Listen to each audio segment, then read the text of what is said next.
주식 초보 투자자가 손실을 보게 되는 이유. 제가 이전에 비싼 돈을 주고 배운 사실인데요. 저의 경험을 말씀해 드리겠습니다. 첫 번째로 2명의 전문가를 예로 들어보겠습니다. 한 분은 시장을 놀라울 정도로 잘 분석합니다. 상승과 하락을 꽤 높은 정확도로 예측하며 장중에도 시장의 흐름을 귀신처럼 알려줍니다. 다른 한 분은 지지선과 저항선 매매를 전문으로 하시는 분입니다. 이분은 지지선에서의 급반등과 저항선에서의 하락을 정확히 맞춥니다. 정말 대단한 기술처럼 보이죠. 하지만 실상은 이 두 분 모두 실전에서는 수익을 내지 못합니다. 그들의 매매를 따라 하다 보면 진입할 때마다 손절매가 나가고 매도할 때는 주가가 급등하는 상황을 자주 경험하게 됩니다. 도대체 이런 현상이 왜 발생하는 걸까요? 먼저 두 번째 전문가부터 분석해 보겠습니다. 지지선과 저항선 매매는 항상 결과론적인 해석에 불과합니다. 지지선에서 반등이 발생할 것이라고 예상하고 매수하지만 실제로는 지지선이 깨지고 더 하락하는 경우가 많습니다. 이처럼 실전에서는 지지받는 듯 하다가도 깨지고 깨지는 듯 하다가도 다시 지지받는 경우가 빈번합니다. 이런 치열한 싸움의 과정 속에서 진입하게 되면 지지선이 깨질까봐 두려워져서 매도를 하게 되고 그 결과 손실이 발생하게 됩니다. 이러한 경험은 실전에서 수없이 반복되기 때문에 더욱 두려움을 느끼게 됩니다. 물론 지나고 나서 보면 그 지점에서 진입했더라면 수익을 얻을 수 있었던 자리라는 것을 알게 됩니다. 하지만 과거의 차트를 보면 모든 자리가 수익을 낼 수 있는 자리처럼 보이기 때문에 다음번에는 성공할 것 같다는 기대를 하게 됩니다. 그러나 실전에서는 항상 똑같은 상황이 반복됩니다. 다른 한 분의 전문가에 대해 이야기해 보겠습니다. 이분은 마치 아나운서처럼 장중 내내 끊임없이 말을 합니다. 방향성을 잘 맞추는 것처럼 보이지만 실제로 실전 리딩은 그리 효과적이지 않습니다. 진입하면 손절매가 나오고 수익은 미미한 수준에 그치는 경우가 많습니다. 방향을 안다는 것과 실제로 수익을 내는 것은 전혀 다른 차원의 이야기입니다. 실제로 추세가 유리하게 작용할 때도 있지만 시장의 흔들림은 항상 존재합니다. 이 흔들림의 폭은 일정하지 않아서 때로는 지지선에서 지지받기도 하고 그 아래의 지지선에서 지지받기도 하며 아예 추세가 바뀌는 경우도 많습니다. 이러한 자리를 예측할 수 없기 때문에 진입을 하지 못하고 방향성만 이야기하며 앉아있게 되는 것입니다. 주식 투자에서 진입을 못하는 이유는 여러 가지가 있습니다.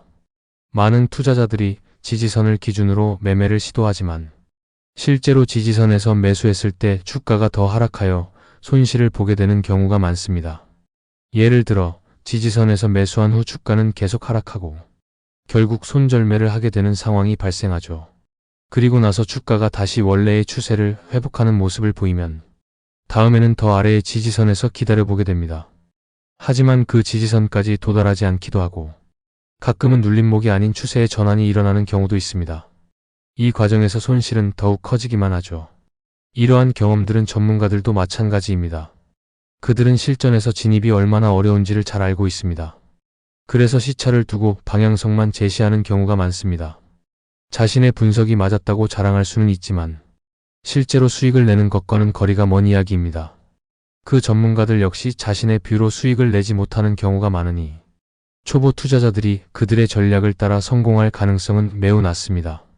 결국 전문가라고 불리는 사람들의 수준은 이렇습니다. 그들은 아는 것이 많고 여러 가지 이야기를 할 수 있지만 실전에서 수익을 내는 데는 한계를 보입니다.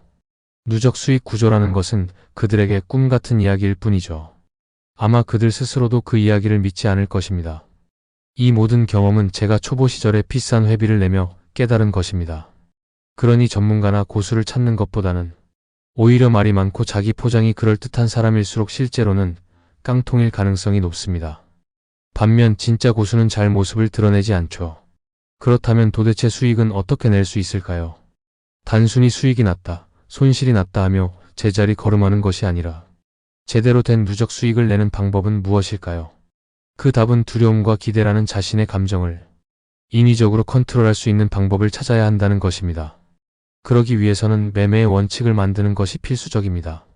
원칙을 잘 만들어야 하죠. 성공률과 손익비를 따져서 승산 있는 원칙을 세워야 합니다.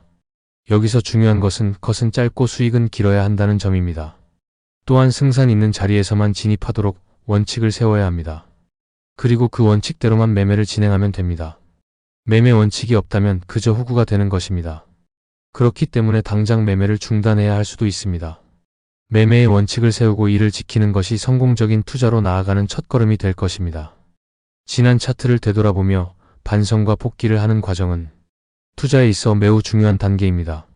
이제는 잘할 수 있을 것 같다는 자신감이 들기도 하지만 매매 원칙이 없다면 차트의 허망한 속삭임에 속고 있는 것일 수 있습니다. 전문가든 초보자든 예외 없이 초보적인 매매 방식에서는 실전에서 자주 손절매가 발생하게 됩니다. 정작 큰 기회가 올 때에는 제대로 진입했음에도 불구하고 짧게 수익을 챙기고 많은 우를 범하곤 합니다. 그리고 나서 주가가 급등하는 모습을 보며 한숨을 쉬며 구경만 하게 되죠. 다음에는 절대 이러지 말아야지라고 다짐을 해보지만 동일한 상황이 다시 오면 결국 똑같은 결과에 직면하게 됩니다. 이러한 패턴이 반복되면 당연히 계좌는 깡통을 향해 가게 됩니다. 손절매는 손실을 감수하면서 자주 발생하지만 익절은 길게 가져가지 못하기 때문에 결국 수익이 쌓이지 않는 상황이 지속됩니다. 이런 상황에서는 자연스레 자신의 매매 방식에 대해 돌아보게 됩니다. 하지만 안타깝게도 많은 투자자들은 자신의 매매 원칙에 문제가 있다는 것을 인식하지 못합니다. 그들은 매매 원칙을 수정하기보다는 진입과 익절을 제대로 하지 못하는 것보다 손절을 줄이는 방향으로 생각하게 됩니다. 그래서 손쉽게 손절을 길게 가져가거나 아예 손절 없이 물타기를 하는 방식으로 매매 방법을 수정하는 경향이 있죠. 이런 경향은 일반적으로 평상시에 관찰한 시장의 흐름과 관련이 있습니다. 많은 경우 가격이 진입가로 다시 돌아오거나 심지어 수익권으로 돌아가는 경우가 많기 때문에 손절이 의미가 없다고 생각하기 쉽습니다. 그래서 손절을 아주 크게 잡거나 아예 손절을 하지 않겠다는 마음가짐을 가지게 됩니다. 그러나 익절에 대한 습관은 쉽게 고쳐지지 않습니다. 익절은 여전히 짧게 잘라먹는 방식으로 진행하게 되죠. 이런 방식으로 매매를 하다 보면 당연히 승률이 높아지고 연승하는 날이 많아집니다. 조금씩 수익도 쌓이게 되고 손절의 진정한 의미에 무감각해지기 시작합니다. 이 매매가 옳은 것이구나라는 확신이 들 즈음 시장은 무서운 반격을 해옵니다. 이렇게 되면 이전에 쌓아왔던 수익이 순식간에 날아가 버릴 수 있습니다. 장대 음봉이 터지면서 시장은 원웨이로 끝까지 밀어붙이게 됩니다. 이런 상황에서 컷없이 물타기를 시도하는 매매는 비참한 결과를 초래하기 마련입니다. 그동안 조금씩 쌓아왔던 수익은 한순간에 마이너스로 전환되고 계좌는 다시 제자리로 돌아가거나 심지어 쪼그라드는 상황이 발생합니다.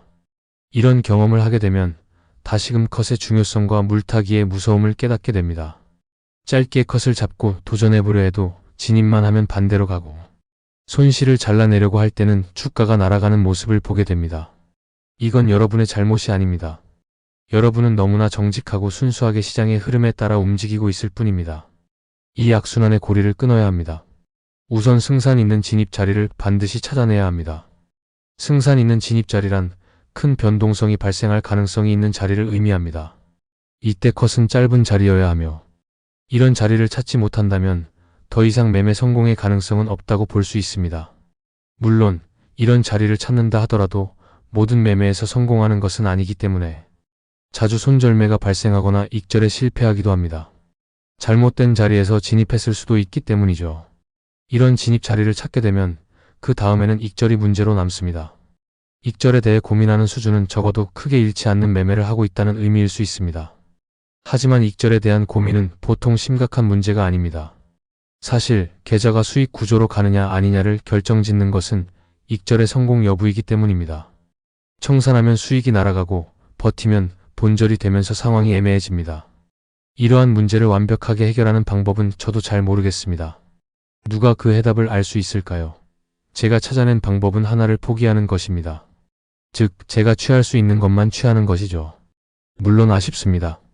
상당한 수익금을 확보했다가 다시 반납하는 것은 결코 쉬운 일이 아닙니다. 하지만 저는 욕심을 버리고 아쉬움도 접었습니다. 그렇게 해결을 보았고 이 방법으로도 누적 수익 구조를 만드는데 큰 문제는 없었습니다. 결국 청산 또한 진입과 마찬가지로 원칙화해야 한다는 결론에 이르게 되었습니다. 이렇게 해야 심리적 갈등을 피할 수 있습니다. 즉 취할 것만 취하게 되는 것입니다. 이러한 원칙을 세우고 지키는 것이 투자에서 성공으로 가는 길임을 깨닫게 되었습니다. 매매의 원칙을 세우고 이를 따르는 것이 시장의 변동성 속에서도 자신을 보호하고 안정적인 수익을 쌓는데 중요한 역할을 한다는 사실을 잊지 말아야 할 것입니다. 아주 오랜 전 주식을 시작할 때의 경험담을 얘기하고자 합니다. 난생 처음 주식 투자라는 것을 해보기로 마음 먹었습니다. 왜냐하면 같은 직장에 근무하는 형이 있습니다. 그 형처럼 귀가 얇은 사람은 없었습니다.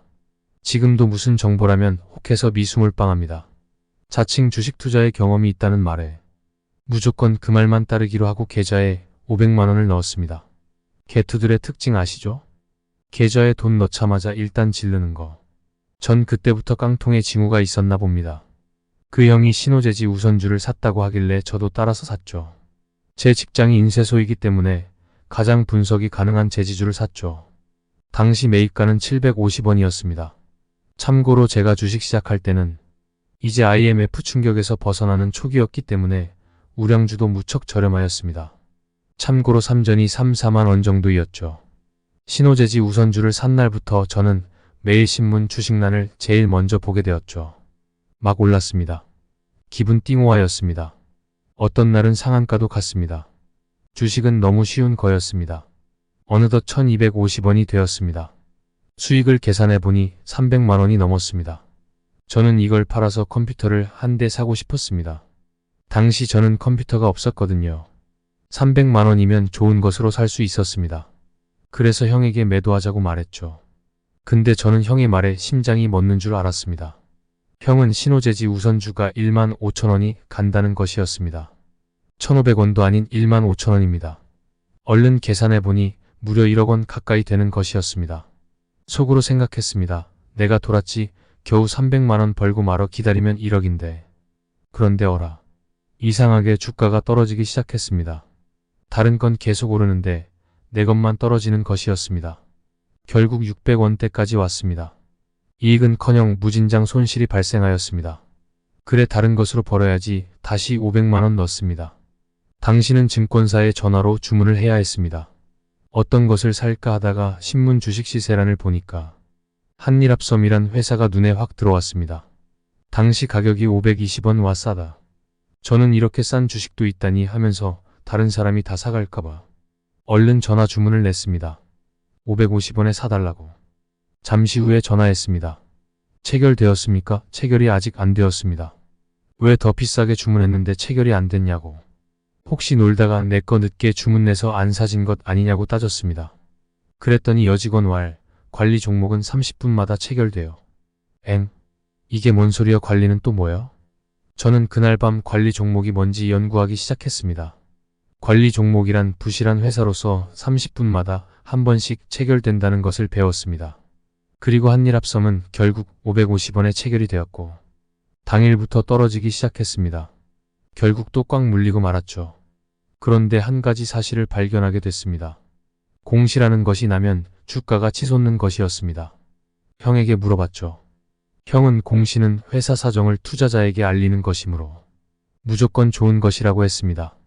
그날부터 신문이 오자마자 공시란부터 보기 시작했습니다. 다른 회사는 잘도 공시를 내는데 신호재지와 한일합섬은 감감무소식입니다. 그러던 어느 날 신문을 펼치는 순간 저와 선달형은 얼싸안고 좋아하기 시작했습니다. 왜냐고요? 드디어 신호재지가 공시를 냈기 때문이었습니다. 무슨 공시냐고요? 지금 생각하면 즉시 팔아야 할 공시였는데 그때는 몰랐습니다. 공시는 무조건 좋은 거라고만 알았으니까요. 그것은 바로 10대1 감자 공시였습니다.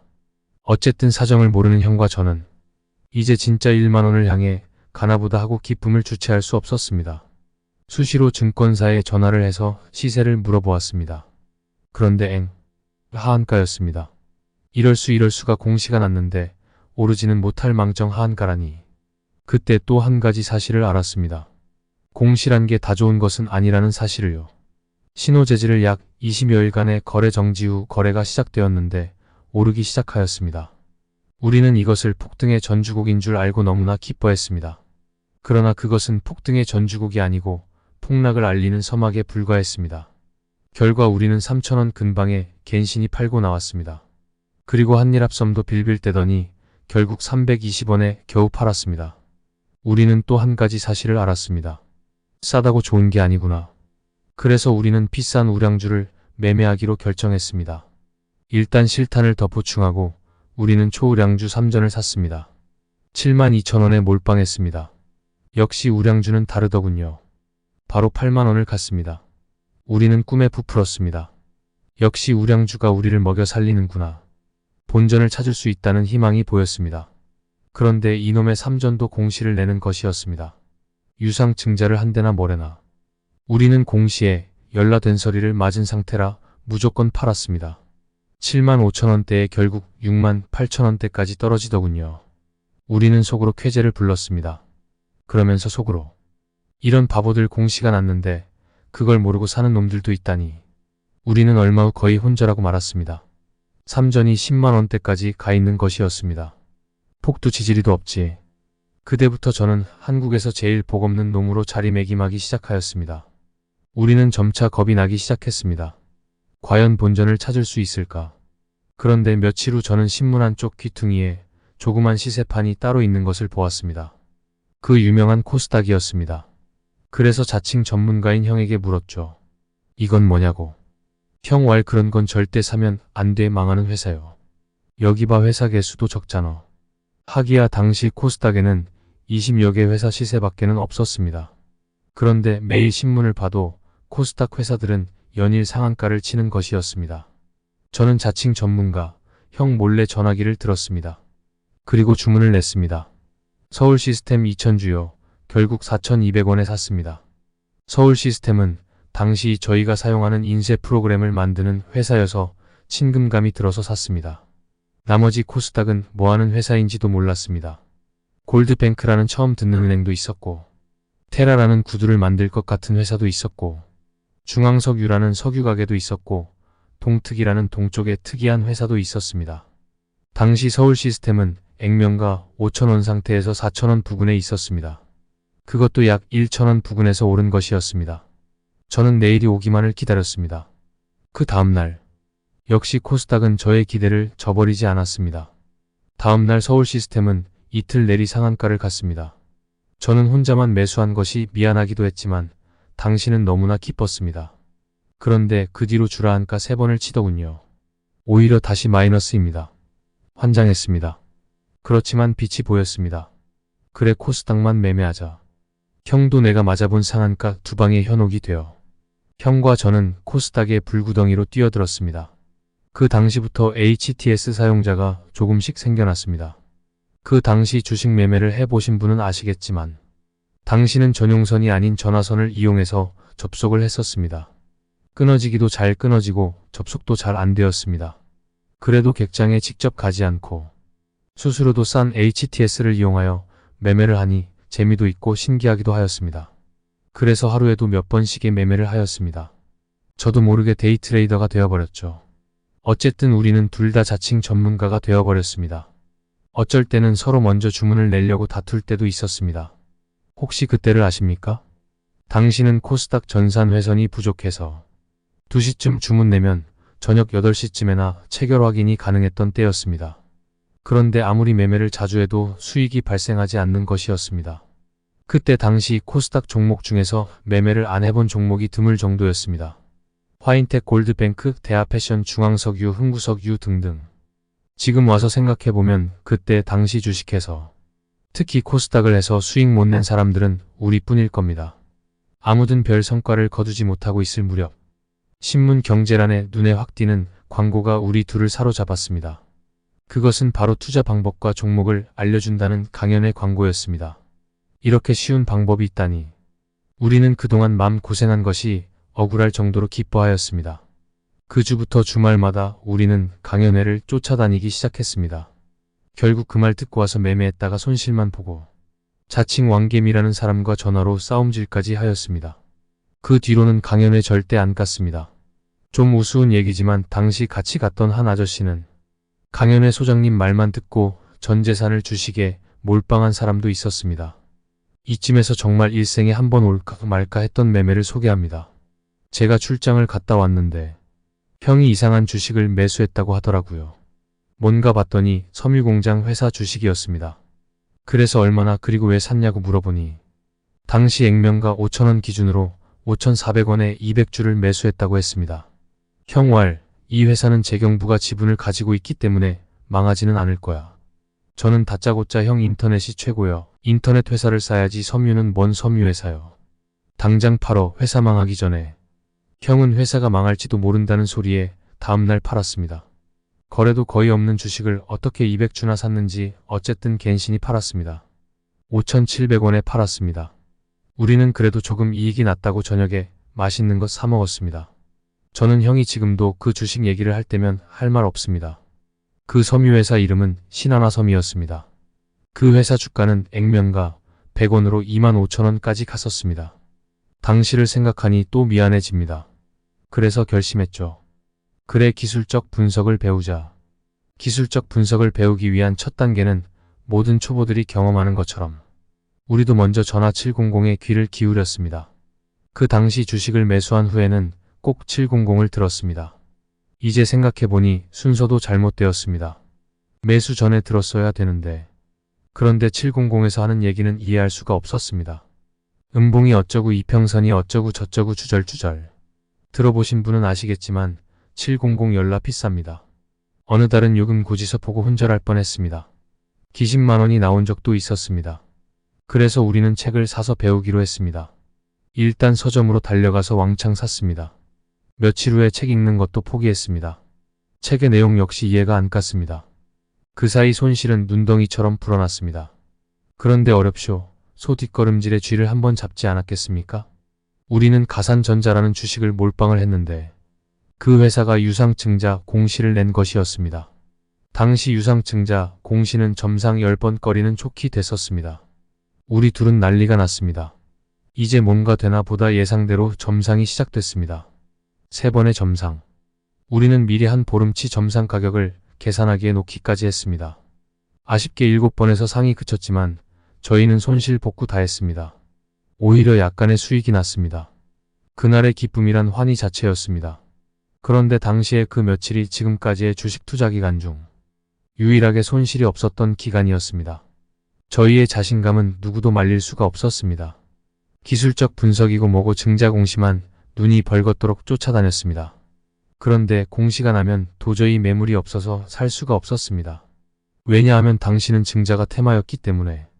주문 속도가 늦은 저희로서는 도저히 사지질 않았습니다. 그러던 어느 날 드디어 사졌습니다. 산미정보통신. 그런데 참 복도 없게 실이. 몰빵으로 산 그날부터 증자 테마 약발이 사라지기 시작했습니다.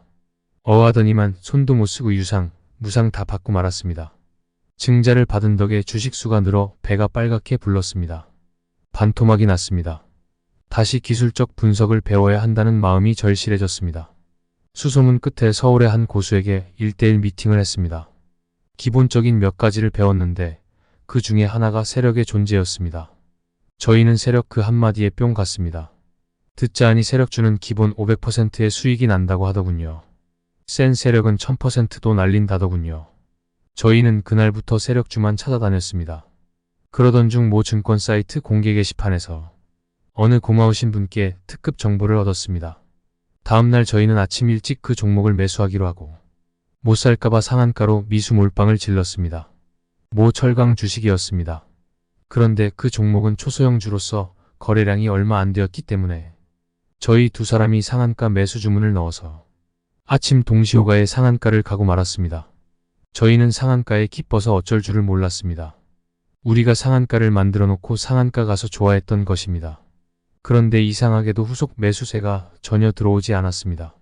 매수는커녕 오히려 매도세가 시간이 흐를수록 거세졌습니다.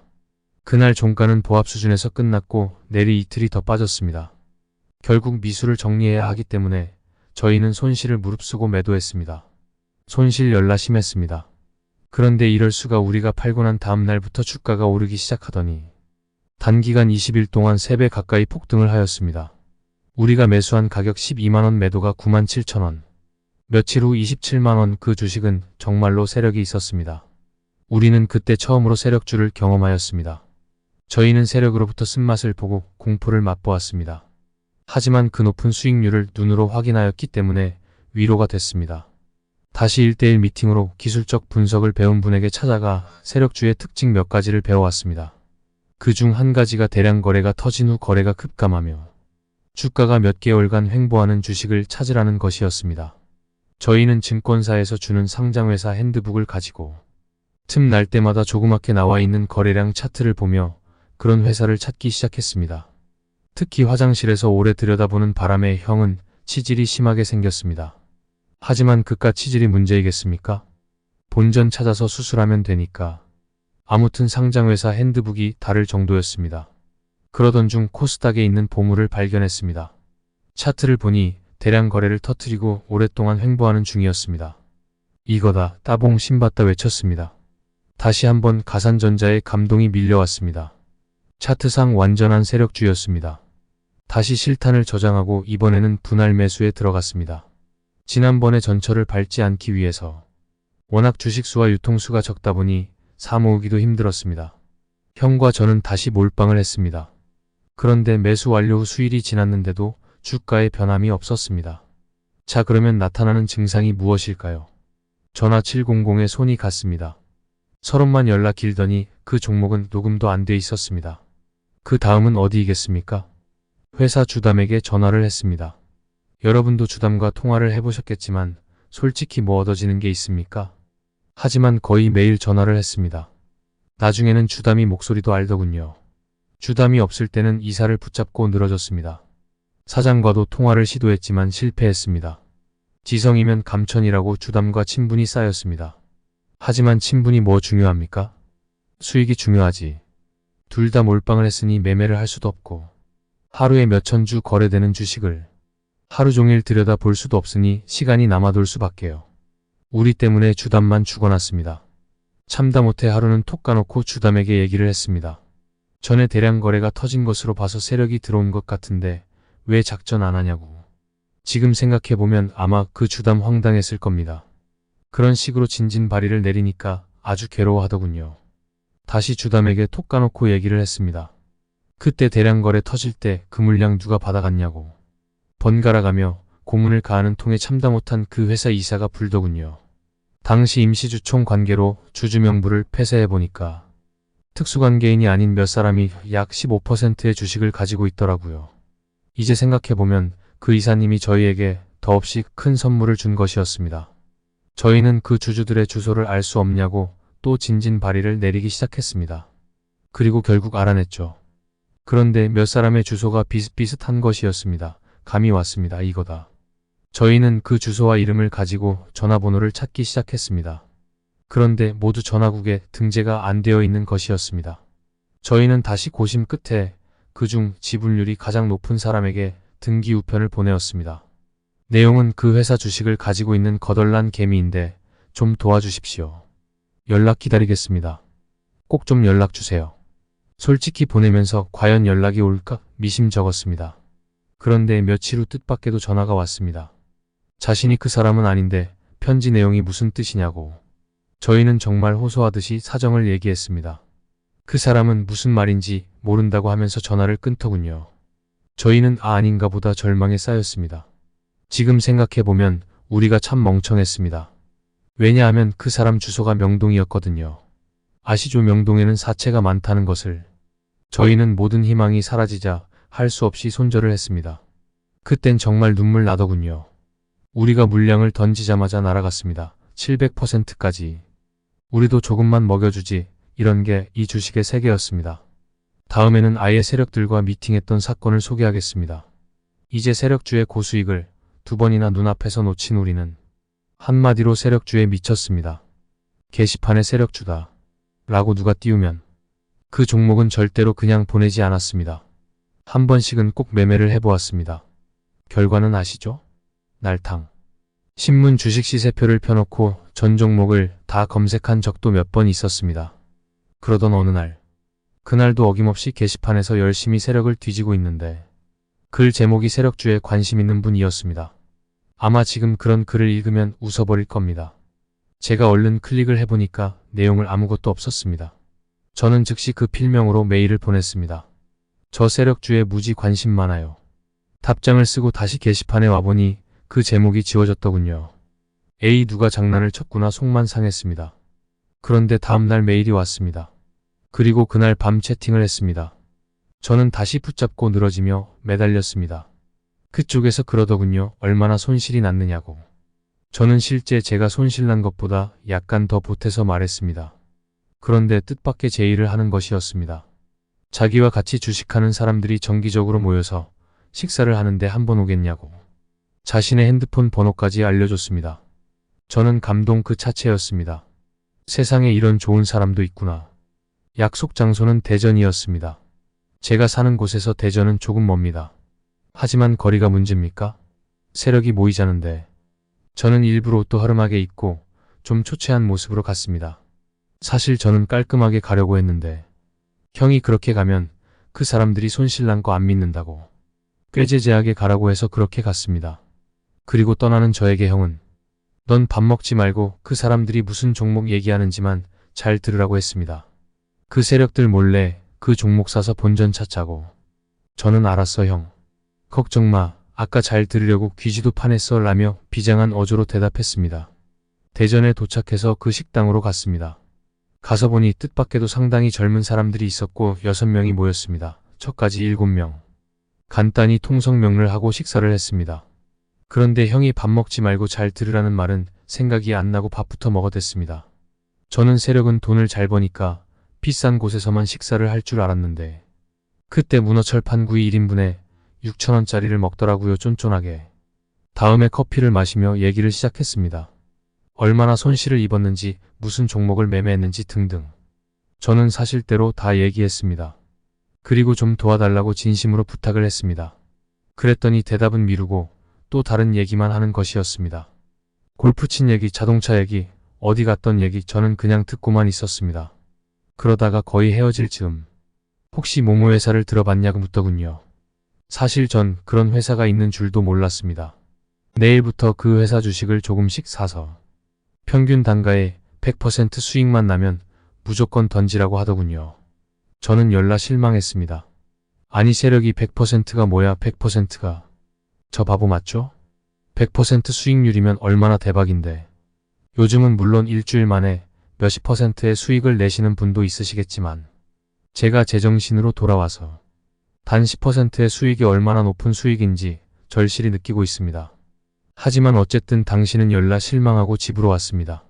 차는 좋은 것 타고 댕기대요. 그 사람들. 와서 즉시 그 회사를 조사해봤습니다. 더 실망했습니다. 부채 비율 열나 높죠. 유동성 자금 열나 없죠. 외화부채 열나 높죠. 자본금 열나 적죠 등등. 다음날 형에게 그 종목을 얘기했더니 저 대전 갈 때 형이 준 10,000원 도로 내놓으라고 난리였습니다. 사실 갈 때 교통지원비 쪼로 10,000원 받았거든요.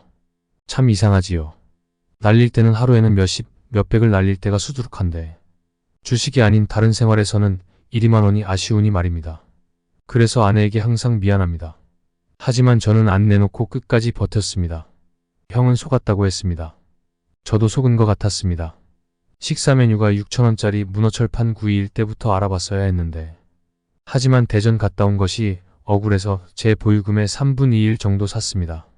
약 총 600만 원어치를 분할 매수했습니다. 평균 매입가가 약 8,000원. 그 사람의 말대로라면 16,000원에 매도하면 됩니다. 그런데 결정적으로 언제 날아갈지를 안 물어보고 왔지 뭡니까? 그 이후로는 통화도 안 되었습니다. 며칠 있으니까 움직이더군요.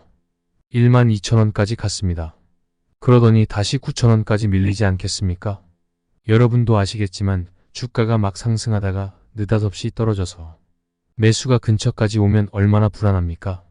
더군다나 옆에서 형은 회사에 무슨 문제가 발생했나 보다고 매도하라고 뽐뿌질하기 시작했습니다. 그 순간에는 100% 수익만 나면 매도하라는 그 사람의 말이 전혀 생각나질 않더군요. 저는 형의 팔으라는 뽐뿌질에 지고 말았습니다. 약 10,000원 선에서 팔았죠. 어쨌든 수익이 나니까 기분이 나쁘진 않더라고요. 그 뒤요? 가끔 게시판을 보면 세력에 대해 말이 많습니다. 죽일 놈들 살릴 놈들 하면서. 하지만 저는 사실 그분에게 지금도 참 고마워합니다. 제 생각에는 제가 만난 분이 그 멤버 중에서 나이가 제일 적었는데 아마 저 때문에 혼 많이 났을 겁니다. 종목 공개하는 세력 보셨습니까? 어쨌든 그 주식은 얼마 후 대량 거래를 터뜨리며 28,000원까지 갔습니다. 만일 그때 제가 보유금 모두를 매수해서 따블에 팔았다면 하는 주식은 항상 아쉬움을 남깁니다. 그 후로도 형과 저는 세력이라면 자다가도 벌떡 일어났습니다. 게시판에서의 세력주는 진짜 세력주가 아닌가 봅니다. 수익이 안 나는 걸 보니 이번에는 가산전자 이후에 두 번째로 거의 본전을 찾은 매매에 대하여 말씀을 드리겠습니다. 뉴 밀레니엄 2000년대 시작 직전에 한국 주식시장, 특히 코스닥은 또 한 번의 도약을 기대하는 분위기가 지배적이었던 것 같습니다. 2000년대가 시작되면 큰 장이 설 것을 많은 투자자들이 기대했던 시기가 아니었나 생각됩니다. 저희도 기대열라했습니다. 그러나 세계적으로 폭죽을 울리며 맞이한 2000년의 코스닥 시장은 처음 며칠 반짝하는가 싶더니 우리 모두의 희망을 실망 아니 절망으로 바꿔놓았습니다. 약 한 달간의 폭락 손실은 누가 떠안았겠습니까? 형과 제가 많이 떠안고 말았습니다. 그런데 그 중에서도 신규 등록 종목은 등록하자마자 상한가 기본이 10번, 20번까지 점상으로 가는 테마를 이루고 있었습니다. 신규 종목은 점상이라 살 수가 없어서 이것저것 찾던 중 우연히 한 종목이 눈에 들어왔습니다. 여러분 혹시 파이어월이라고 들어보셨습니까? 방화벽이라고도 하죠. 신규 종목 중에서 이름도 생소한 사이버텍홀딩스란 종목이 눈에 띄인 것입니다. 저는 이 종목을 형에게 추천하였고 귀가 얇은 형은 묻지마 몰빵을 하는 것이었습니다.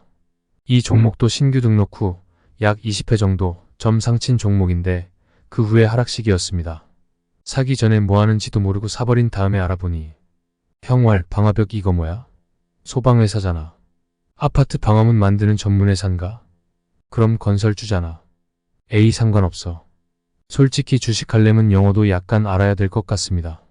당시에는 코스닥에 신규 종목이 많이 올라오는 시기라 여러 업종의 회사가 등록을 하기 때문에 신경도 쓰지 않았습니다. 그 종목을 산 이유는 특별히 없고 감이 좋아 샀습니다. 그때부터 아 주식은 감이구나 하고 생각했습니다. 하여튼 몰빵을 하고 이틀을 기다리니까 상한가를 다시 시작하는 것이었습니다. 그 종목은 약 7배의 시세가 올랐는데 저희가 무슨 재주로 다 먹습니까? 하여튼 그 종목으로 손실을 거의 복구했습니다. 그때의 기분 주식하시는 분은 다 압니다. 기분 띵호와 사기는 하늘을 찌르고도 남습니다. 수익이 나기 시작하자 형은 새로운 종목을 찾아 몰빵을 해야 한다며 이지바이오란 종목을 찾아냈습니다. 형 왈 바이오 생명공학 알지? 할 말 있어? 저는 할 말이 없었습니다. 저가 영어가 좀 딸리거든요. 형은 바이오 이 말이 들어가면 무조건 좋은지 알고 왕창 샀습니다. 그래도 약간 수익이 났습니다. 이제는 다른 종목을 사자. 그래서 고른 것이 바이오시스였습니다. 그 당시 코스닥 매수는 아침 8시에 사자 주문을 넣으면 주문 순서대로 9시부터 차례차례 나눠주기 때문에 형과 저는 1번을 넣으려고 밥도 안 먹고 출근해서 컴퓨터를 먼저 차지하려고 하던 때였습니다. 형은 바이오 주식으로 수익이 나자 미수몰빵. 그 당시 250%로 오전 8시에 사자 주문을 넣었습니다. 결과는 대성공이었습니다. 주문 번호 1번. 형은 그날 내게 사지기만 하면 점상은 보장이라며 상당히 기대하고 있었습니다. 그날 주문을 넣고 기다리는데 그래도 상한가로 거래가 꽤 되는 편이었습니다. 그런데 이상하게도 장이 12시가 지났는데도 단 한 주도 체결이 안 되는 것이었습니다. 우리는 이상하다고 생각하면서도 타증권사 주문이 많은가 보다 생각하고 있었습니다. 그런데 역시나 장이 끝날 때까지 단 한 주도 안 들어왔습니다. 형은 즉시 증권회사에 전화를 했습니다. 증권회사 라인이 타 회사보다 많이 늦습니까? 증권사 여직원 거의 비슷합니다. 형 그런데 왜 체결이 안 되었죠? 제가 1번 넣었는데요. 증권사 여직원 몇 시에 주문 넣으셨죠? 형, 8시 시작되자마자 1번으로 넣었습니다. 증권사 여직원 오늘부터 주문 시간이 7시 50분으로 바뀌었습니다. 아 이럴 수가 형은 그 공지사항을 못 보았던 것이었습니다. 우리는 그 매매가 안 된 사건의 분이 가시지 않아 흰자위가 돌출되며 아무 종목이나 찔러대기 시작했습니다. 특히 상한가 종목. 그 후로는 매매할 때마다 손실이 눈덩이처럼 불어난 것은 말씀 안 드려도 다 아실 겁니다. 주식할 때 흥부는 금물인 것 같습니다. 혹시 여러분 중에 제3시장 종목 매매해 보신 적 있으십니까? 코스닥이 한참 불구덩이에서 타오를 무렵 제3의 광풍이 우리를 흔들었습니다. 사실 손실을 많이 회복하고 나니까 한 방에 플러스 수익률을 달성하고 싶었습니다. 특히 우리를 뿅가게 만든 소식은 제3시장이 열리는데 여기는 상하한선이 없다는 것이었습니다. 그럼 하루에 몇백 % 가능하다는 소리를 들었습니다. 나중에 알고 보니 그 소리를 저는 형에게 형은 저에게 들었던 것입니다. 형 왈 하늘이 주신 마지막 기회다. 좋은 종목 선취매에서 제3시장이 개설되면 단박에 수익 내서 해외여행 한번 가보자. 우리가 그냥 무턱대고 샀겠습니까? 주식에서 그렇게 뒤었는데 이번에는 철저히 분석하고 선취매를 하기로 했습니다. 당시 신문에서도 제3시장에 올라올 만한 유망한 종목이 소개되곤 했었습니다. 저희는 신문에 하도 속은 터라 신문에서 소개하는 회사는 쳐다보지도 않았습니다. 저희는 다시 힘껏 다름질해 갔습니다. 서점으로. 그런데 당시 우리가 너무 앞서갔는지 제3시장에 관한 책이 별로 없었습니다.